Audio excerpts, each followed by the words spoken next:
Ahvenanmaa on suomalaiselle kummallinen paikka.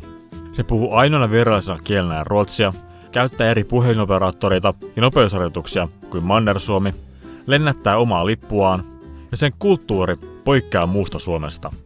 Kuitenkin siellä käy suomalainen raha, siellä toimivat suomalaiset yritykset, urheilujoukkueet pelaavat Suomen sarjoissa ja alue kuuluu Suomen hallinnon alle. Miksi tämä Suomen ja Ruotsin lapsi on siis osa Suomea?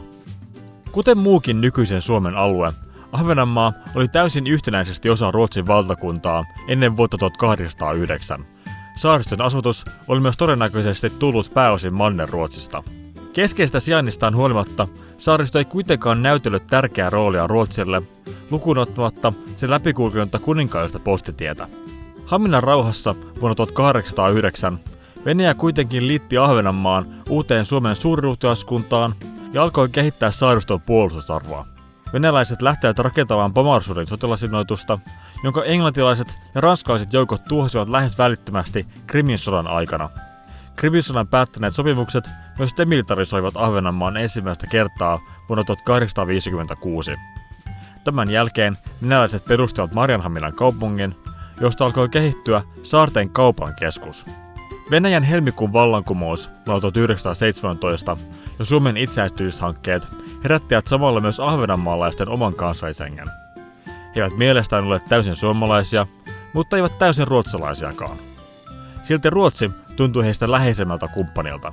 Siksi Suomen itsenäistymisen jälkeen keväällä 1819 ensimmäisillä epävirallisilla maapäivillään ahvenanmaalaiset päättivät lähettää Ruotsille hakemuksen liittyä osaksi Ruotsia.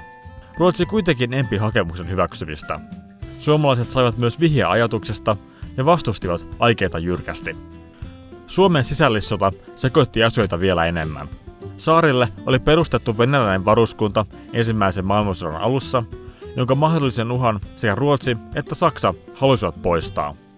Saarilla olevilla venäläisillä ei kuitenkaan ollut halua saarten puolustamiseen, ja siksi kun ruotsalaiset joukot saapuvat saarelle 18. helmikuuta ja saksalaiset 5. maaliskuuta, saarella käytiin vain pieniä taisteluja.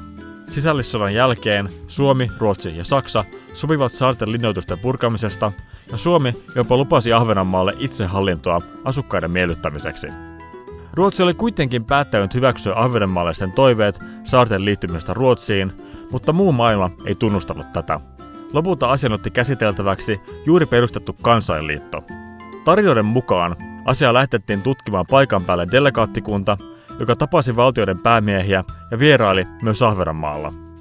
Ruotsin ja Suomen välillä, tarinan mukaan, heitä kuitenkin kuljetti suomalainen lautakuski, joka tarkoituksellisesti valitsi reitin niin, että Tukholmasta Marjanhaminaan näkyisi mahdollisimman paljon avomerta ja Ahvenanmaalta Manner-Suomeen näkyvissä oli koko ajan maata. Sama tarina kertoo, että suomalaiset tarjosivat delegaatiolle mämmiä, jonka nähdessään ranskalainen delegaatti totesi, jos tätä suomalaiset syövät, niin saavatko ne edes Ahvenanmaan?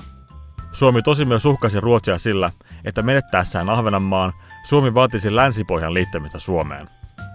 Kansainliitto ratkaisi kiistan Suomen hyväksi 24.6.1921,